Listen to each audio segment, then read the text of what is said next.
This is a white on white crime that's happening on the internet right now. The white women are fighting with the white women over Craig versus Paige, which is very silly, but fun for me to watch because I'm like, okay, well, you are all nuts. I don't even know how this is an argument. Paige is 1,000 times better. Craig is a fucking liar. He's a misogynist. He slut shamed Catherine season 1. He lied about going to law school. He is a lazy piece of shit. Hello, hello, hello. Welcome to Bravo, We're Black. And no, I don't have Aaron here today, but this gives me the opportunity to get someone that I've been meaning to get on this podcast for, at this point, years, because we basically started out around the same time. And I've been on her podcast, and her podcast is so funny, clever, biting, and your commentary on social media is even better. I have Noor here from The Reality Is. Welcome, Noor. Hi, thank you so much for having me.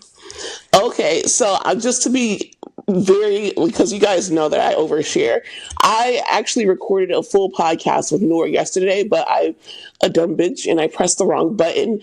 And you know what? It was a good conversation, but I feel like me and Noor needed that conversation in private, so we could just say anything that we wanted to say. And it was a good conversation, but this one is going to be even better because now we have seen the brand new episode of Southern Hospitality, which is going to scratch that itch of Vanderpump Rules being missing. And more, because it's more diverse, it's messy, it's fun. These people actually want to work at this job, and it's a lot going on. But first of all, before I even ask you how you are, the reason that you are so front of mind for 2025 Vision Board guests was because you came on Threads and you had the most chaotic thread that I had seen in, Threads is pretty new, so Threads history. You literally you dropped the bomb that your cousin left his wife for an influencer. But what got me was not even you spilling the tea. You admitting that her content is pretty good is what kind of sent me to the moon. What made you, one, come to Threads with it? And two, can you give me a little recap of what happened? Okay, so we did full disclosure. You and I talked yesterday. Yes. I think it's important to talk a little bit about what we talked yesterday, because you asked me yesterday, hey, how are you doing? And I said, it's the second day of January and I'm dragging ass. And we talked about how you're dragging that wagon. Yeah, I'm dragging that wagon. Correct yourself. Dragging my ass because it is so fat. Exactly. And, we were talking about we got into the conversation about how we feel about ourselves and how you helped me see how I should be a bad bitch and how I should talk to myself like I'm a bad bitch. Right.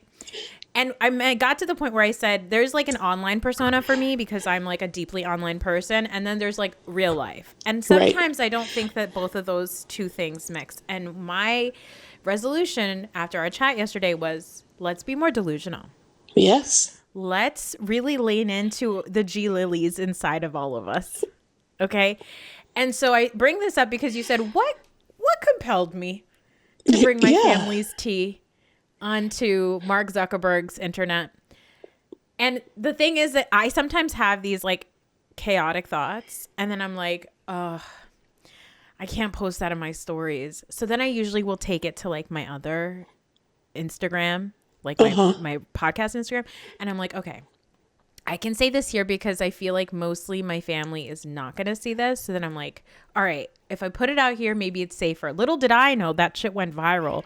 And everybody was like, no, your cousin did what? And I was like, oh no. The other day I logged into Facebook and I saw that 3 of the most insane humans I know have the exact same birthday. And I was like, and you're going to tell me astrology isn't real? And then I couldn't post that in my personal stories because then those bitches would know I'm talking about them. Exactly. So that's what compelled me. Is sometimes I have chaotic thoughts and I'm like, I need to put that somewhere. But you have now given me the courage, the bravery, the gravitas to bring it to my personal Instagram if I want to. Yeah, because at the end of the day, it's only going to make you're finally going to get whatever you want to say off your chest. And also, it's like, in the words of Sheree, who the fuck is going to check you? Who's going to check you? Like, okay, but I'm telling the truth. You left your wife. Why am I the bad guy? The only reason I would not still put that on my Instagram stories is because his kids do follow me on Instagram. So I do feel like the kids would be like, no, excuse me. You know what I do? Like, I can't tell you. My own siblings and people who are related to me they're hidden. So they think that they're seeing everything. It's like I'm living a completely different life. Under that hidden thing. So here's the background. Yes, all right, here's the background. The tweet was, or the thread was, my cousin left his wife of 25 plus years for an influencer younger than his daughter. Insane. And unfortunately, she is very funny. It was the unfortunately she is funny, because at the end of the day, we're going to give credit where credit is due. I do. I'm a lifelong hater. Okay, I will hate. I love to be a hater. I'm a hate. I hate when people are just like, "Oh, we shouldn't say that," and that's just negative. And what you shouldn't gossip. Gossip is like no, let's talk about it. And if I hate this, and I don't even have to have a reason. Fuck that. I hate it. Yeah. Let's talk about it. There's I don't know if you follow him on Instagram, but it's Ulysses, Yuli and Ernesto. They're like a couple, but he has the funniest videos. But one of his videos was, hey, if you ever felt like you were in a group of people and you did a weird thing and you're still stressed out because you think people are talking about it, I want you to know that we are. And we have inside jokes. And I'm like, yes. There's this group that I love, and they're like a group of siblings, and they have a song, and they're like, I love the way it feels to be a hater. And I'm just like... I love being just a hater. Let's be honest. But okay, the good thing about it is that you were not hating on her. You were just saying, like, why are you with... And this is what I thought when she told me the situation. The girl has 500 to 600K Instagram followers. Mm-hmm. She has 1 million YouTube subscribers. So I'm talking sponsorships, ad spots, skits, like all these brand deals. Why do you want some used car? No offense to your cousin. No, why do offense, you want always to my cousin old man when you are clearly popping? I do think that I think that this girl, she might need a little case of delusion. I think she might need it, because I think that she might be delusional, but I think she's delusional in the opposite where she's not feeling good about herself.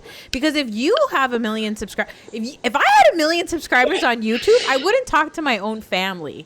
You could not get me to make eye contact with you in the school pickup line, okay? Baby, I don't even have 39K on BWB, and I'm still like, oh, wait until my listeners, my followers hear that. What the fuck did you just say? And it's also about like the most random things. Oh, you didn't like that episode that I did like? Wait till I tell them about it. So if I had 1 million, and I've already been told that I could start a cult, so like it would be over with. But yeah, I love that you brought that to Threads, that you put it out there, and for some, like, it went viral. And I don't think that you thought that it was going to go viral, because you're just like me. You're just saying shit, like, top of the head. I'm just telling you what's going on. Like, I ate a bagel for breakfast. Like, that's how casual it was. And it just, like, I had to comment back. I'm like, why did you just do that? And it was actually, like, I feel like it was, like, right after Thanksgiving. It was like very close to the holidays. Like, people are around their family. You know what I mean? And I was just like, I also want people to feel seen. Like, if you have a family member who's a bad person, but they're funny, it's okay. And I want to say that I also asked about your cousin's ex-wife now. Mm-hmm. You said that she has the revenge bod going.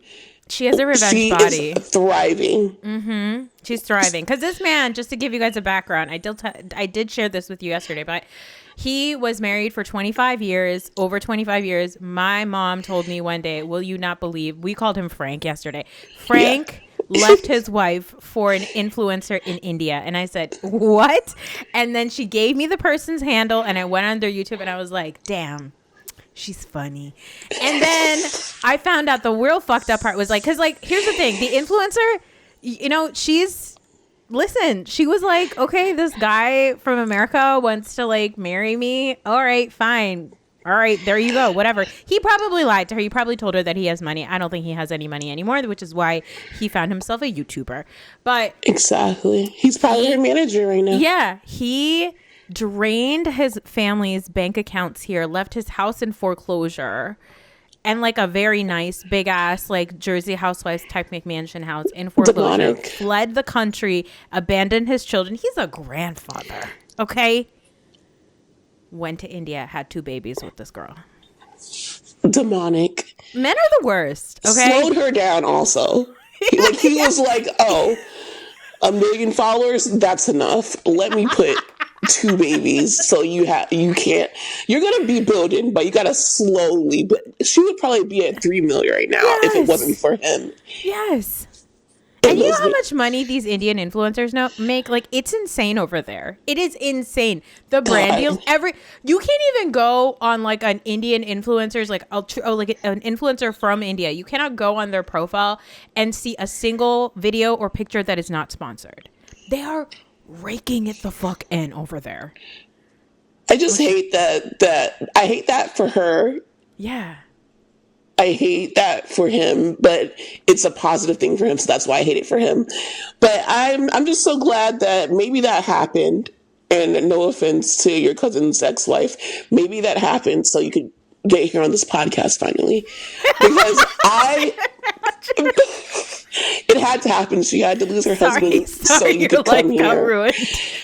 I'm sorry. I just needed I needed a kick in the ass to get Noor on, because now it forced me to finally stop lying and say, I'm gonna have, you can come on it.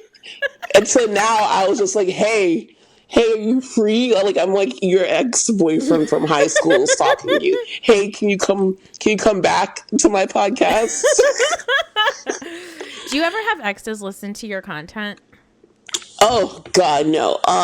I try to, anytime I see an ex, or it's not even an ex, it'll be some random ass XWYZ is watching your profile right now. I'm like, I know exactly who that is. So I kind of block them out. Oh, so it's separated. And also I feel like they would watch it, but they wouldn't say anything about it. They would just spread it around. But that's good. That's good publicity. Yeah, that's the whole point. So none of them have ever said anything. Okay, so obviously I already asked you how you were doing yesterday, but I want to repeat to the people that one of the things that we talked about yesterday is that you're such a badass bitch that you need to live in delusion, because I had no idea that you didn't think that you were as bomb as literally everyone thinks you are. You are the reality is. You are Noor. You literally are you grip on pop culture and the way that you effortlessly go from talking about politicians and how fucked up they are to literally housewives or house of villains in the same episode. No one is just as smooth with it as you are, and the chemistry that you have with all the people that you have on your show, it just goes to show. And then you're a mom. Yeah, that's crazy to me, because I only have, this is the only thing that I've got going for me, and even then I'm just oh God, how am I gonna come and sit? It's so much. My resolution was to stop being raggedy, twice a week at least, and it was just so hard for me to come here and commit to having the camera on. So you need to talk to yourself the way that you talk to your friends. That's what we talked about. Yeah. It's only been 24 hours. Have you, did you wake up today and you were like, damn, my back hurts because my titties are so big? Or did you take what? Wait, can we talk about the thread that you posted about your boobs, your bozongas? Because I just hate how they make the prettiest bras in in like a 32A, and I'm here, and I have to use like a slingshot. It's honestly the worst. Or even like when you see an outfit with like a really cute top, like what's it called? Those like and I don't mind it because then my TDs are just out. But like, you know, the like the square neck like style of tops like that was like neck. really in. It's not mock. It's like square. It's like a wide square neck. It's very Bridgerton.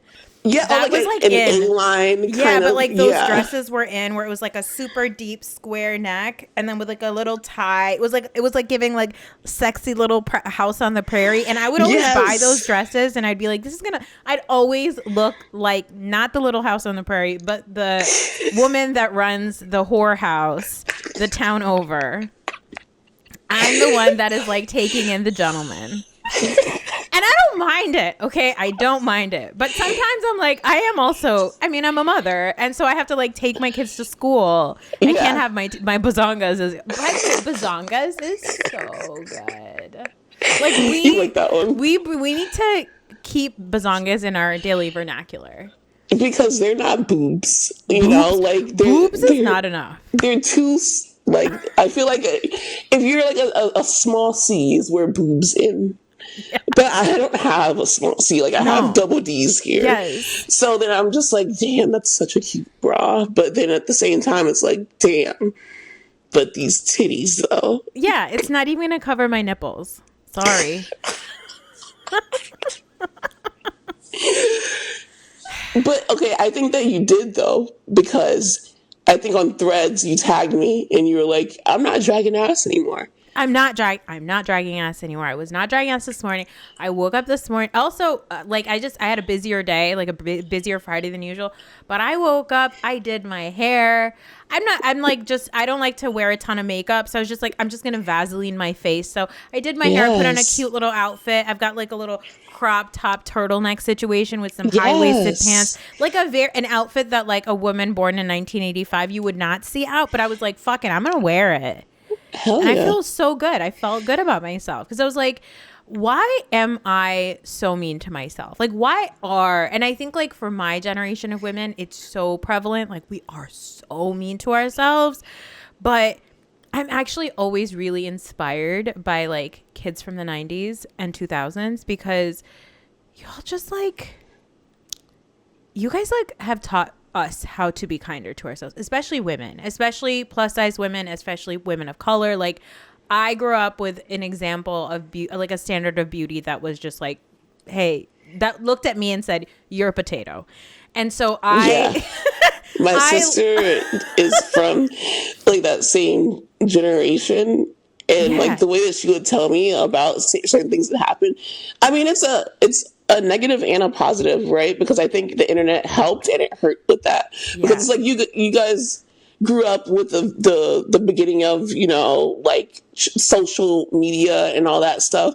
But by the time, you know, I'm around, like we had for our school a dedicated Facebook for people's nudes, like, you know, like so we are horrible to each other, but it's just in a different way. I did not know where that was going. I thought you were going to be like a dedicated support group for people with that. You're like, no, just naked pictures of people.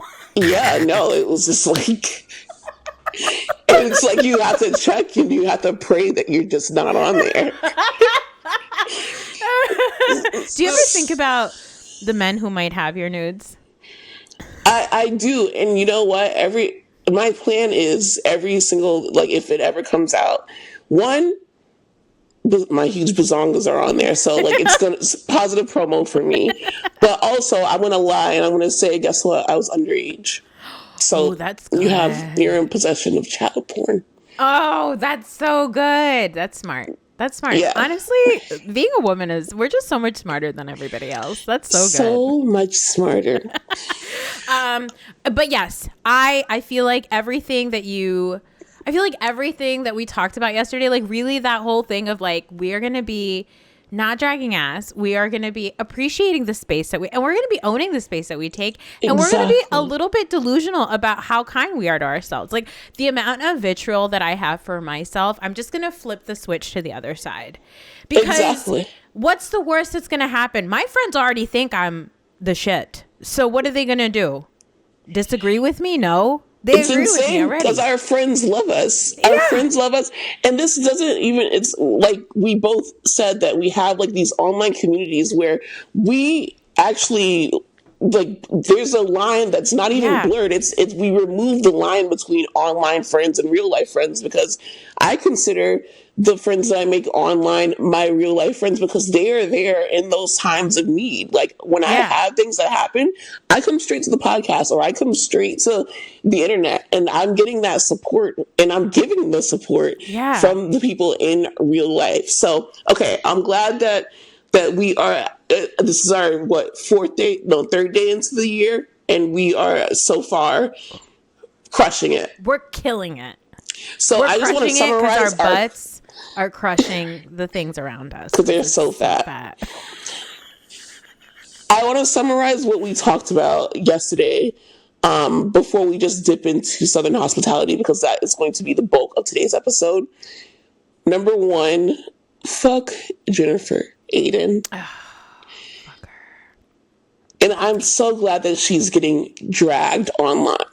And you told me that, like, in case you didn't know, Jennifer Aydin went to a Jersey Mike's at like 6 a.m., demanded all these sandwiches, got mad that there was an 80-year-old woman working there making the sandwiches, got online and thought that we would side with her. And she got humbled by a law professor that told her that her jewelry was fake.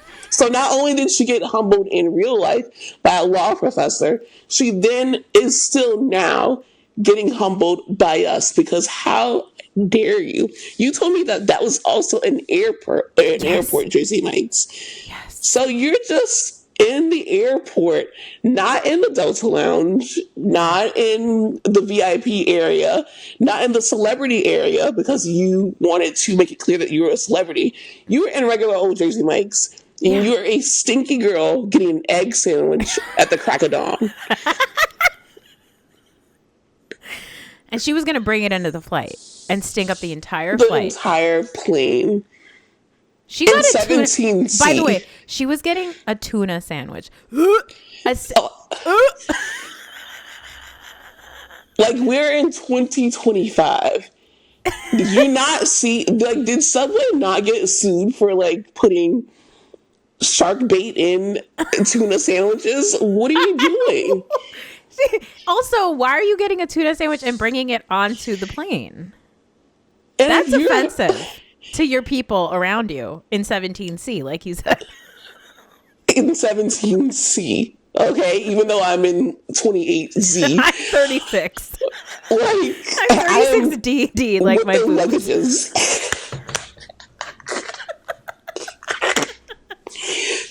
Exactly. I'm just gonna be like, this is the only place that can fit my songas. I need this extra seat for my ass. I hated it so much, and it's like, if you would learn to make a sandwich, then your husband wouldn't cheat on you and live in the fucking outhouse or whatever you call that extra house that you guys have. I purposely called it an outhouse, even though I know it's a guest house. So fuck her. Fuck her. By the way, since yesterday, Danielle Cabral came on the internet and posted a 9 minute. 9 minutes is like 7 minutes too long. It's 8.5 minutes too long, mama. Yeah. Like 9 minutes. Especially for her. Yeah, like, it was 9 minutes long of her just being like, if you could just see the way, this is just a glimpse of the way that I was treated. And for her to tell me that I'm not good to people who work for me. And now you guys see the way she treats people who are working at 7 o'clock in the morning. And I was like, look, Danielle, you're not wrong. You're not wrong. She's a piece of shit. We all know she's a piece of shit, okay? She also talks shit about your husband Nate's body. So, like, she's a nasty, nasty person, that Jennifer Aydin, okay? We all know that. But you don't need to talk about it for 9 minutes. Like, we got this, babe. You could have just posted a shady song lyric and moved on with your life. Exactly. Like, Danielle. Please. Like, okay, we see you, girl. Yeah. That's not going to get you or her back onto the show. Yeah, exactly. You're not Teresa. Yeah, Jennifer sucks. And also, we talked about this yesterday. I do think it bears repeating, which is that this woman who she's claiming was an 8-year-old. You cannot be treating people. You cannot be treating anybody like shit. But you see a woman who's that old working, and your complaint about it is she's taking too long to work. The question is, why was she working? Why was she working? Like, are you kidding me? And that also means that the sandwich is going to be like 20 times better because there's more. They make bomb sandwiches. Yeah, that's right. But I hope that it was nasty as fuck. Yeah. Yeah. So the other thing that we talked about was the breakup, the Crage breakup, that I couldn't be happier about. Yeah. And this solidified it with the fact that I just watched Southern Charm, and she has to tell him to do the most basic things to level up his life, which was record your podcast with Austin in person, because you guys live in the same city. And obviously, if you can record in person, the chemistry is better, and it's just more efficient. So he literally decides, okay, so I'm going to make a podcasting room. Why did she have to fucking tell you that? Oh, because you're a huge man baby who literally needs a woman around to tell you what to do, even though you're one of the biggest misogynistic people on fucking Bravo. Yeah. Proved my point. He also had a segment where he was freezing his sperm. Could not give a single fuck about that, and I hated it. It's not like when a girl freezes her eggs. Also, don't want. Okay, that's mean. I was going to say I don't want Craig children running around. I don't, but it's just that's not the point. If he wants to have children, whatever, he can have children. But it was just about 2 minutes too long of the 2-minute segment because I didn't even know that was a thing that he was freezing his sperm. Okay. Can we just talk about that for a second? Because I've been seeing a lot. There's a couple of Bravo accounts. Like we talked about this, which was that this is a white on white crime that's happening on the internet right now. The white women are fighting with the white women over Craig versus Paige, which is very silly, but fun for me to watch because I'm like, okay, well, you are all nuts. I don't even know how this is an argument. Paige is 1,000 times better. Craig is a fucking liar. He's a misogynist. He slut shamed Catherine season 1. He lied about going to law school. He is a lazy piece of shit. People are posting videos and clips of the scene where he was doing the things that he needed to do to have a family in a future. He's nesting. Oh my God.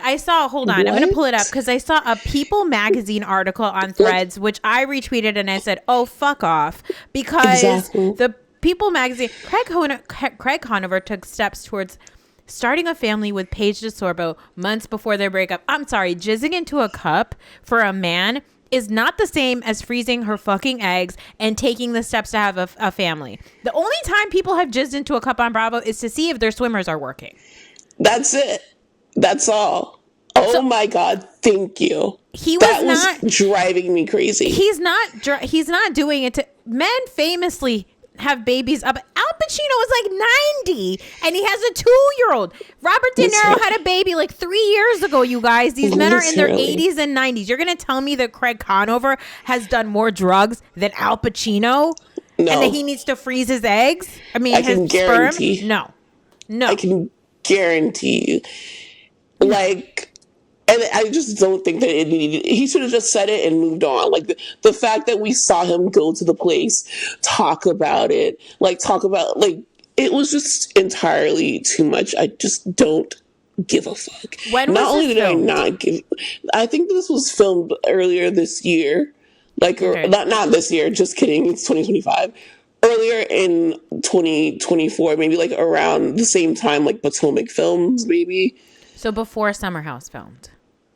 Yeah, I think so. I have a feeling and this is Craig is a conspiracy theorist, and I guess so am I.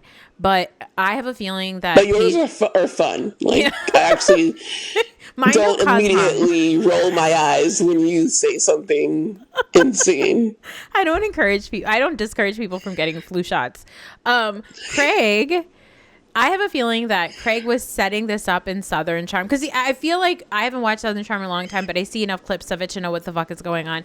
I feel like every season of Southern Charm, Craig's been like, chicken, I made you this house. And she's like, Craig, I don't want to move down here.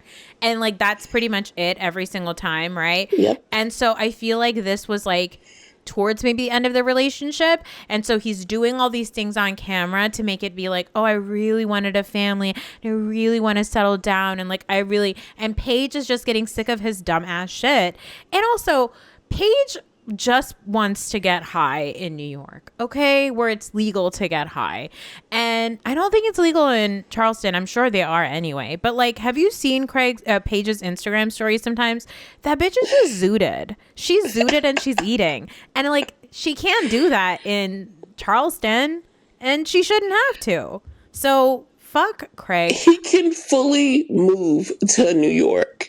Yes. Simple as that. He has a store in Charleston, but he also has a store in Tennessee. He has a store online. And then the other thing that clocked his tea was his own homeboy who's hating on him, Shep, literally said in his own words that Craig is not making these pillows. He's a figurehead for the pillow shop. He's like, he named the dude that was actually making everything pop in the business. He's like, Craig just shows up there and puts on social media posts. He's like, he doesn't even do the social media posts. And I'm like, Shep, you're actually being a hater right now. But because it serves my purpose, I'm going to cheer you on, because you are correct. This man can sell pillows from wherever the fuck he wants to, just like he's doing right now. So all these people that are like, she wasted his time, shut up. He could have left anytime. Please stop. He's not going to come and magically start licking your pussy because you decided to say that she wasted his time. It doesn't work like that.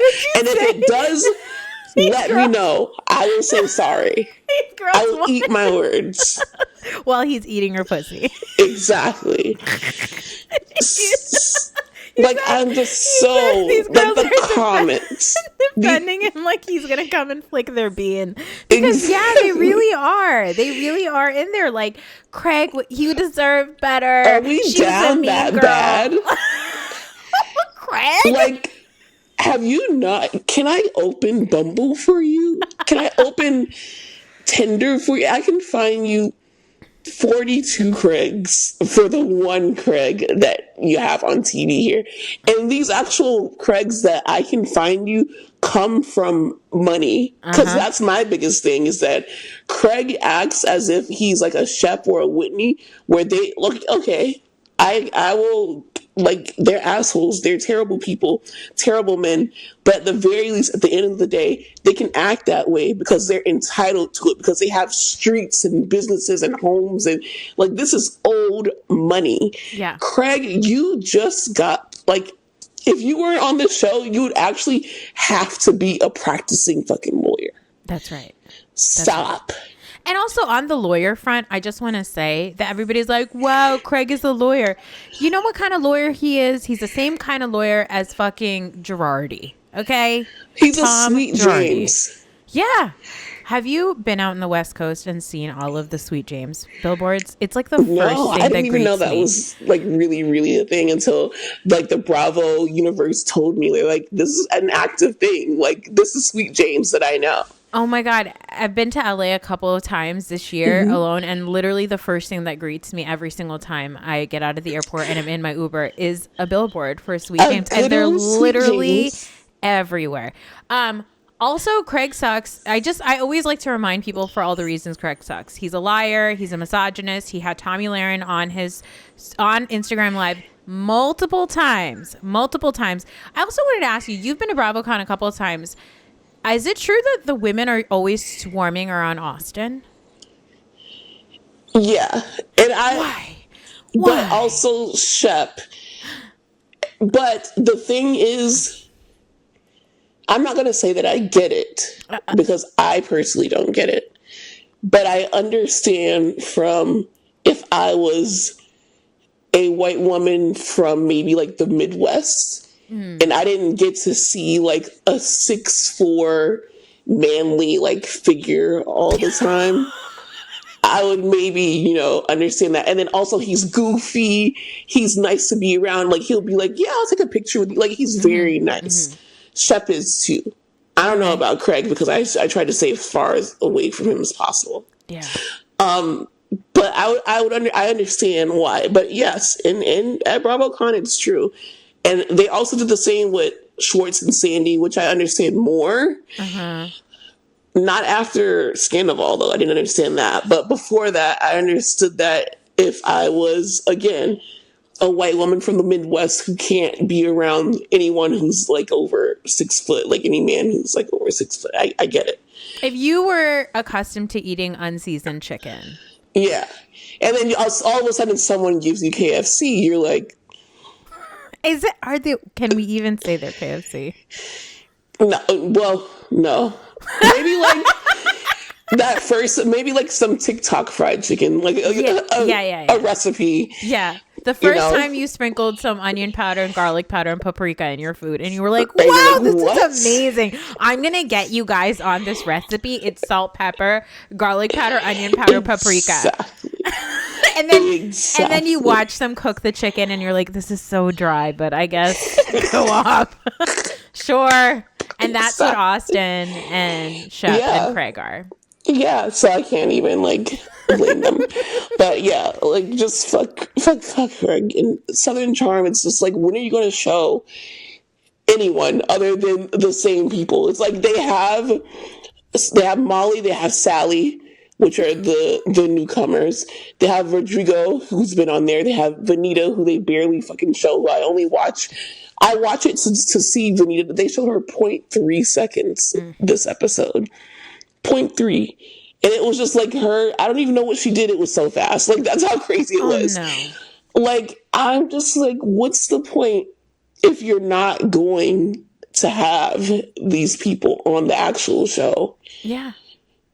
It's the diversity quota, because I can guarantee you, Black people, we're already not watching that shit. Like, I have a question. I'm the only one watching. I have a question. Yes. Where's the charm in Southern Charm? Is there any? The only one who charms me is Madison's husband. Oh, Madison's husband. Okay. He, like, when it comes to, like, the men, even, probably because he's not on there, and also he's, like, CW hot. Like, he has beautiful curls. Oh. He loves Madison. Yeah. He's, like, a good stepfather to the kid, which is important. Yeah. I love Madison. Yeah. She's not charming. She is a boss bitch who puts them in their place. Okay. So I love to see that. Even Leva, I'm just like, this is a missed opportunity to have like some Southern hospitality / Southern Charm crossover. It's just weird. But since they're not doing it, I'm going to do it for them. Southern Hospitality kicked off last night. First episode, rated out of 10. I'm going to give it a solid 9.5. Okay. I'm going to say the only part that lost me is... What's the part that lost me? Honestly, I take it back. I give it a 10. It was top to bottom, so entertaining. And if you're not watching Southern Hospitality, I beg of you, it's such an inconsequentially fun, messy show. Yeah. It is like, because even the fights that they have, right? It's always like, I know that nobody's lying that somebody talks shit about another person. And I know that when that person says, I wasn't talking shit, I know exactly that feeling, because I'm a hater and I will passively say terrible things about people all the time. And then somebody will be like, I heard that you were talking shit about someone. I'll be like, I did? I don't think so. I love that person. But I can love a person and be a hating ass bitch about them. I can love that person and be like, oh God, I know they do that thing, you know? And like, I was just telling my truth. They're all coming from their truths. Yes. And that's something that I learned that should have been something that was basic to learn at a very late age. Like, I just learned that shit like 2 years ago, that everyone is coming from their own perspective. And I'm like, wait, so everyone isn't a side character in my life? That was crazy. So, like, that's where they're coming from, is that, like, everyone has their truth. And, like, it doesn't really necessarily mean that they meant malice. Yes. Yeah. And I love it. I love that the season started off with, okay, we got to talk about Emmy real quick, because Emmy came in. Also, this episode, very... very eating disorder heavy. Like, between Mia talking about how she's working on what she's doing to win $1 million and become Miss World, and Emmy being like, yeah, I wake up in the morning and I run for an hour, I run 3 miles, and then I go to the gym for another hour, and then I lift weights for another 2 hours. And it was like that Euphoria gif. She's like, I'm the happiest I've ever been in my life. And like Will is terrified. Will's looking at her like, she's gonna kick my ass. Like, Will does not like an empowered Emmy. He likes to be the one who's like, oh, look at this dumb little bimbo that I'm gonna marry one day because she's pretty and stupid and she's just a waitress, and I'm gonna be a lawyer and I'm gonna make the big bucks. And he comes home from law school and she's like ripped. She's like fit as fuck, and she's like, I'm happy, I'm so happy, and I don't drink, and I'm so hyped up. Ugh. And he's like, holy shit. But what happened? What happened? 4 months, 5 months. I love her. I will say, he was like, you have 3 Pilates classes a day. And he's like, her body changed so fast. I'm like, yeah, that's what fucking happens when you work out. Try it.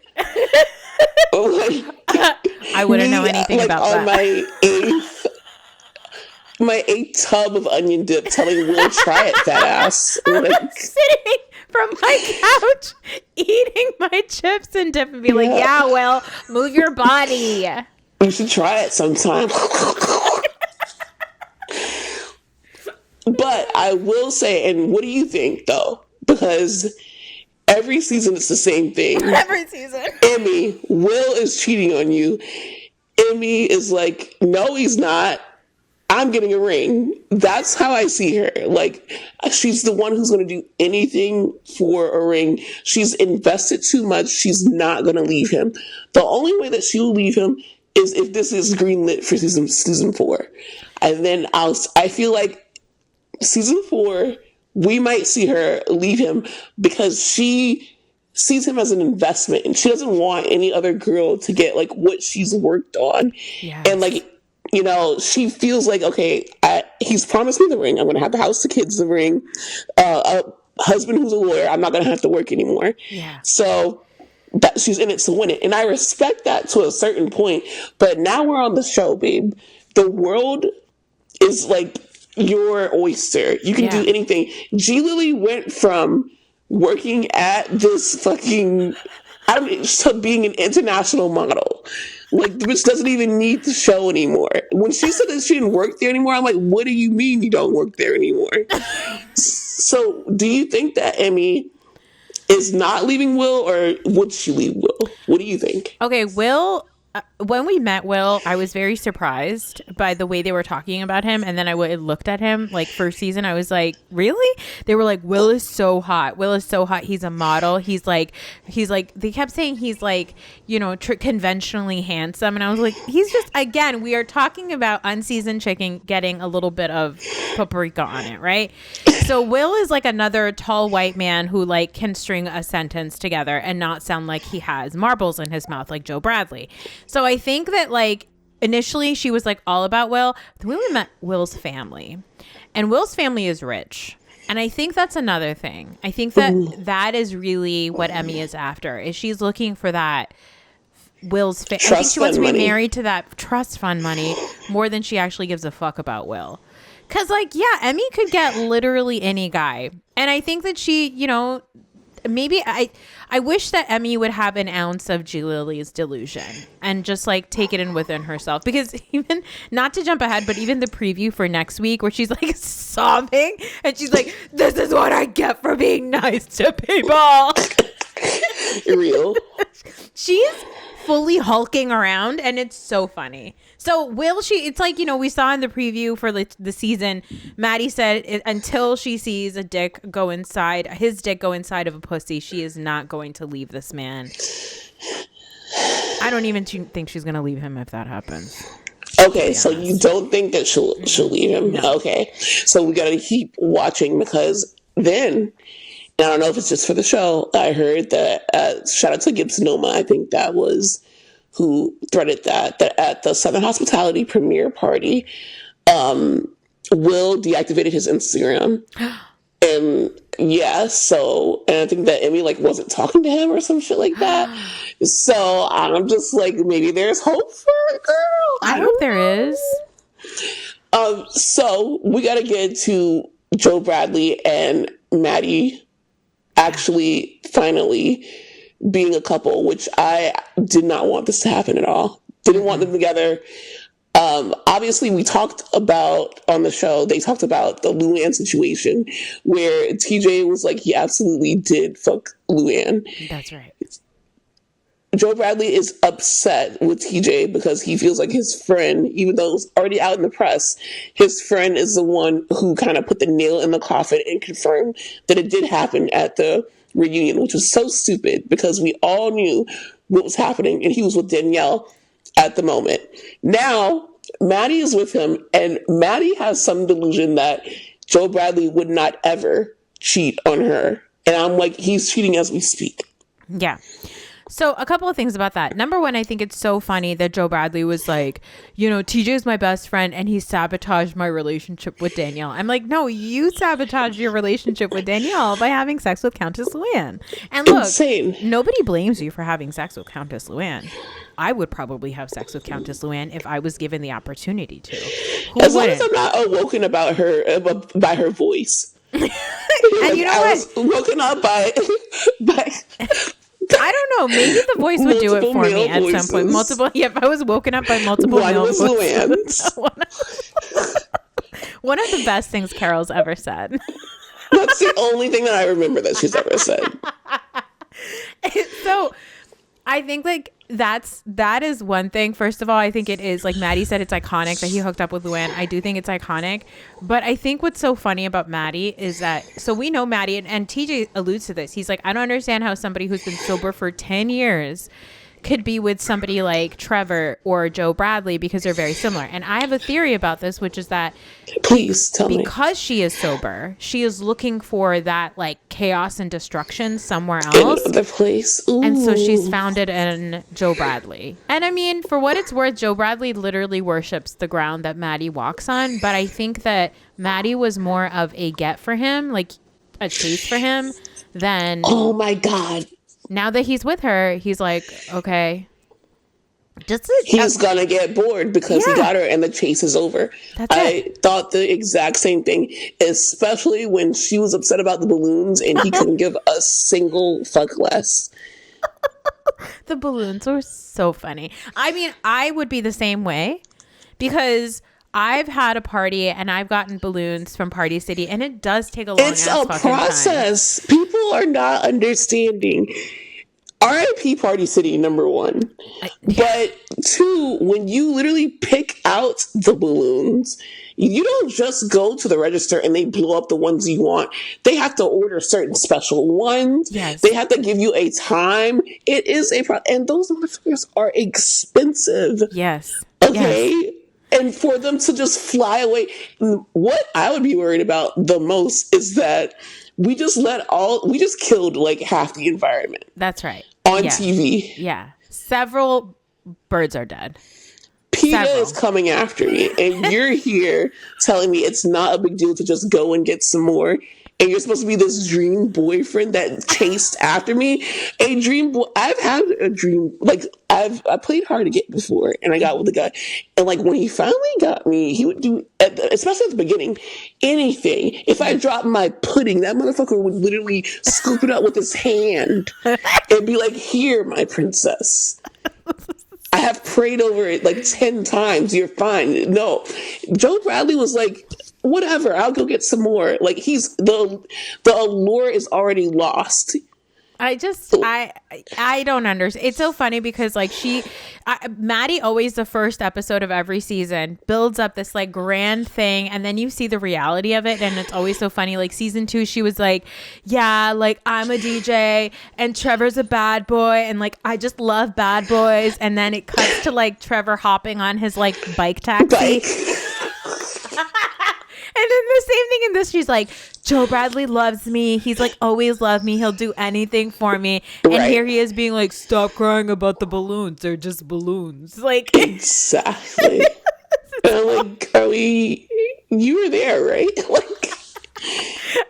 are we watching a different show? Because they didn't edit that. Like, he really did not give a fuck about those balloons. Oh God. And then also he was like, in the past I would be like really upset about like a girl being like so competitive and better at me than pickleball, but like that just shows how much I love Maddie. I'm like, okay, that's not a thing. That's not a thing. What kills me is that Joe Bradley is not I know you guys are going to give me slack because every time I say this, I get dragged. Joe Bradley is not, even though, like, in this situation, if we're comparing it to Vanderpump Rules, he is Jax. Yeah. But I'm talking about looks-wise. Yeah. Jax was fine as, and still is to this day, he was fine as hell. Like, he was actor, he was ripped, tall, slick back hair. Joe Bradley is just like the same dude that I can walk outside to like 11 or like any Miami club and find. Yeah. He acts out of his league. That's right. Yeah. Stop. Yeah. Like, you have 2 first names. Shut the fuck up.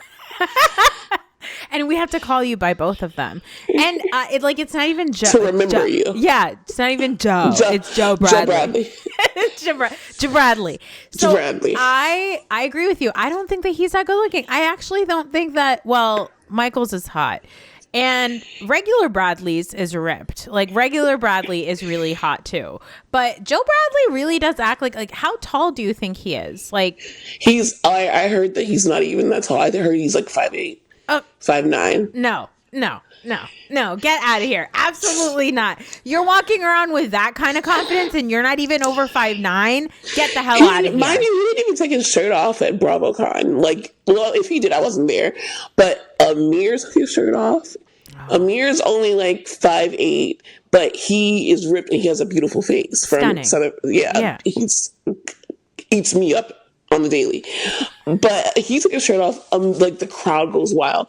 Bradley took his shirt off at BravoCon. He's ripped. The crowd went wild. So Joe Bradley, until you take your shirt off at BravoCon and it causes waves, sorry. Yeah. Okay, speaking of Joe Bradley and TJ blowing up his spot, TJ has his own storyline now. Like, I guess Joe Bradley cursed him out so bad that he went to therapy, and you got mopped when you were just like, maybe I need to go to therapy. Like, it's not funny, but it's hilarious because he's like, well, I learned in therapy. Blah, blah, blah. Thanks, Joe Bradley. I'm just like, this is the person that you're trying to like win back their friendship, the person that forced you into therapy. But he also has a storyline with the newbie, Michaels, who's gorgeous. Stunning. Apparently they meet out in Uber and like never talked about it, and now everything is like awkward, and this is going to be something that goes like all season. What do you think about TJ and Michaels? Because obviously they should have talked about it because they work at the same place, but also there's a huge age gap thing going on here. Michaels is also in charge of everyone. Like, he has Amy's job. Yeah. Like, this newbie is coming and making waves. And not only that, the first all-cast event was for his birthday. Yes, that's huge. That is really, really big. And I love that they're just like propping him up too. I love that he knows how wonderful he is. TJ, I have a really interesting relationship with. First season, I was like, fuck TJ. He's so mean to G Lily, all this stuff, right? Because I did not like the fact that like TJ was very much like, this is going to be on camera. Like, you're going to trash up our show. And like, we don't do this for like, the brand is so important and all that kind of stuff. He was like really like hoity-toity about that.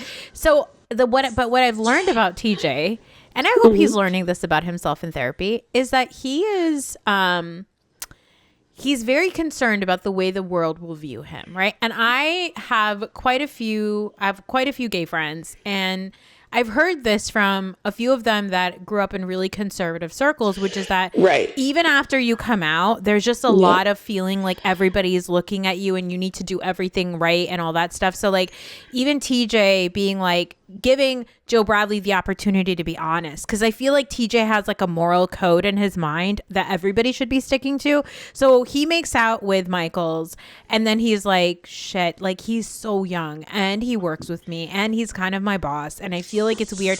And it's not like he doesn't like him. He obviously likes him. He got him a beverage. Okay. He got him a beverage. He got him a bag. I gave you a beverage. I brought you into my home. I brought you a beverage.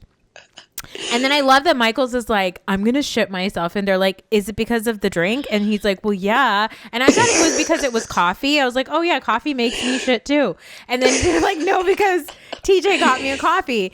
And I was like, oh yeah, that is. I don't like how they reacted though, because like my thing is like, oh, like I would have like immediately went into what does this mean? Yeah, like getting married. Do you hate him? Yeah. Like they didn't react the way that I wanted them to react. Yeah, and then I love that like even at the birthday when Michaels comes in, TJ kind of just like pats him on the back and does this thing where he's like, I'm just gonna get a drink for him, and then they're like, somebody get him a spicy margarita. And TJ's like, I got it. Like he's so nervous, which is so funny. Like and the thing is, it can come off like he's an asshole, but I think the thing is like TJ likes Michaels so much that he does not know what to do with himself. And it's kind of cute to see. It's so sweet. It is sweet. Yeah, and I hate that's going to be overshadowed by whatever storyline that's coming up with Joe Bradley. It's just like, okay, let TJ like have this because we actually have something between these out queer members, especially because TJ is talking about, okay, we're in a place that's small. Yeah. There's not a lot of people who are out. Yeah. And people who are like, he's like, I already like made out with this person. Yeah. So I just want them to like have that because I want to be more invested in TJ as not just the messy gay friend. Yes, exactly. And I think that that's oftentimes what shows with one queer character. That one queer character, we become like a side character who's just like there for the gossip.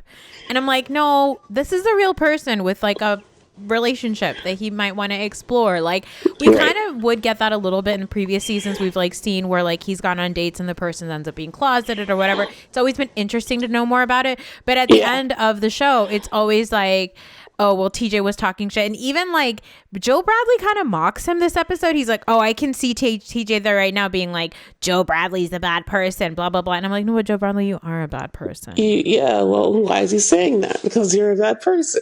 Because you're a piece of shit. And like also just how Joe like goes up to him and is like, you're not even looking me in the eyes. Like, I'm sorry, you don't go up to a person like that and like scream in their face. Him? Like, what the fuck? And I love what TJ said, which is, maybe I don't want to talk to you. Like, okay. Of course we have to recognize that there's a lot of like producing and fourth wall not breaking speak, right? Which is that like, okay, now is the time that you want to address this with TJ because the cameras are rolling, and TJ's probably like, I'm not doing this. No, thank you. Exactly. Mm-mm. I like to see him and Brad's like relationship too. Yeah, it's cute. Because I will say, TJ, that was messy that you have like Joe Bradley's best friend t-shirt on. Yeah. Your ass didn't wear that in person, so if you're with it, bring it. Because I'm ready for it. Yes. We are in the early seasons of the show. You guys got a third season. That means that you guys are doing great. Like, come on. Let's bring all of it. But I want to know, like, you know, if Mia wins, even though I can literally Google that because it clearly already happened. Yeah. If she wins Miss World, I want to know what G Lily is doing. You know, I want to see like where this goes. I hope they have like a really good like cast trip this season. But it was just good and like it felt like home that we finally had some new episodes. Yes. On Bravo. Because was a drought. It's been a drought. Mia, I also love. I think Mia is well on her way to eventually becoming a housewife. She is such good TV. She's stunning. She's smart. She's so funny. Like when she's sitting there and she's talking about like, oh yeah, like my diet sucks. I have to eat this, this, and this. And then she was like, by the way, you win $1 million. And she's like, I will eat boiled vegetables if I'm gonna win $1 million. Okay, so I just love watching her. I think she's always so smart and everything. I'm so glad they got rid of that weird, like, was he Irish or British? That Oisin, that nasty like milk OnlyFans dude. Yeah, he can definitely. I'm so glad that he's not on there because I would have just been watching the show to hate him. Now they have this other dude on who's like humping tree logs or whatever. Was it another Austin? Yeah. And I was like, why do you have these people here? What are they here for? To gross us out? Because it's working. Are you doing an experiment? Like, yeah, what's going on? It's working. Because I feel the way I think you want me to feel. Yeah. Which is uncomfortable. Is one of Joe Bradley's previous like ex-girlfriends or something on Southern Charm now? As like Shep's girlfriend? Not Shep's girlfriend. It's someone that Shep hooked up with. Okay. Yeah, and I'm still trying to figure that out because I'm just like, wait, you're a nurse and you're making $400K a year. Huh.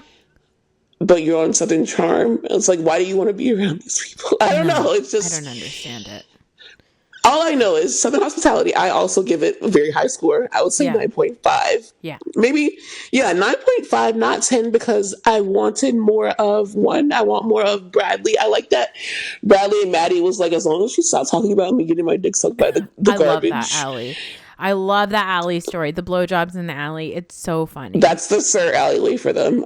Like, I love that they both were like, we're cool as long as I don't bring that up, which I personally, like, I'm sorry, Bradley, I believe it. Even though, like, y'all publicly, because I don't like Maddie Reese, like that white woman just lying on him. Anyways, and then I also want to see more of Mia. Yes. I also, like, I finally like Julie and I get her, and it took me a while to get her. So I feel like now that I get her, you guys took her away from me. Yeah. Give me back my Julie. Yes. That whole ayahuasca story that she's sharing. So good. Bob Marley. She said, I said, hi, Bob. I'll do anything for Ja. I was like, not Ja. Like, excuse not me? Ja. It's just like, only you get away with it. Not too much, G. Lily, but just enough. She came in and she shook her butt. And Bradley was like, I see you have a butt now. I said, where? And she's that delusion that we're talking about. She has no butt, and she is like, look at all this space my ass is taking up.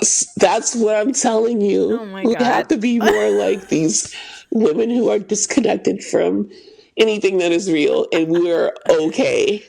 But okay, thank you for coming to chat with me for the second time. You're welcome. I feel like this time was even better because we got everything like I don't know, like we took everything that we talked about yesterday and we put it in a nice zip file for you at the beginning of the episode. Yes. Tell the people, like, do you have anything coming up? Where can we find you and how can we support you? Oh, thank you so much for having me. You can find me on Threads and Instagram at The Reality Is Pod. I have a Patreon where you can go and see all my video episodes and ad-free episodes. And I'm on the internet. I think I saw you talking about this, about like people who DM people and then they don't respond back. I am very available on the internet. So you could just DM me and I'd love to chat with you. I love talking to people online. So find me wherever. I'm there. Yeah. And I don't have anything coming up besides just once a week Bravo Talk and once a week like real world news, politics, religion, all the things talk. People often leave me, cute little racist Apple reviews. So if you find your way over to my profile, just like leave me a 5-star. Even if you want to say something racist one. If you want to leave me a racist one, at least give me the 5 stars, okay? That's what I say. Like, okay, but give me that 5 stars. Now I have a question for you. Your podcast is Bravo While Black, okay? My podcast is Bravo Where Black. We're Black. Yeah. We're Black. Do you still get racist comments about people being angry that you are saying something that is too pro-black? Well, yes. Just thank you for asking. Well, yes. And it's always shocking to me because it's literally in the name. I don't know. I don't know what the fuck. Like, I don't know why they're always shocked, but I'm just like, hey, I don't know. Like, I'm also black as hell. Like, I know this is not a suntan. And, like, it's on the...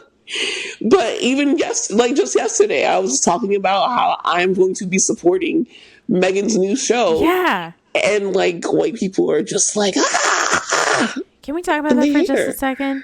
Yeah. Megan McCain, who somehow shows up on Watch What Happens Live all the time. Andy has such problematic fucking friends. Like, she likes this guy. I think his name is, I don't know what his first name is, but his last name is Hawley. He's like a senator or congressman or something from Missouri.